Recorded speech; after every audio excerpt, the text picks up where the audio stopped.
এখন রাত্রি 12টা বাজতে চলেছে। এই দেখো সবাই ঘুমাতে চলে আসছে।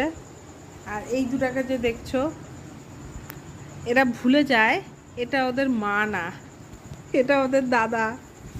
কিন্তু মিষ্টিটা এত ভালো বাচ্চা, ও কিচ্ছু বলে না। আর এরা দেখো, আর বাকিদের দেখাচ্ছি। এই যে শ্যাম, আর এই যে এখানে কায়রা, আর ওই যে বাবু সন্দেশ। ও সন্দেশ দাদা কি কষ্ট করে ঘুমায় আছে, তাও বিছানায় আসবে না, কারণ মিষ্টির সাথে একসাথে থাকে না, দুই ভাইয়ের অ্যাডজাস্ট হয় না।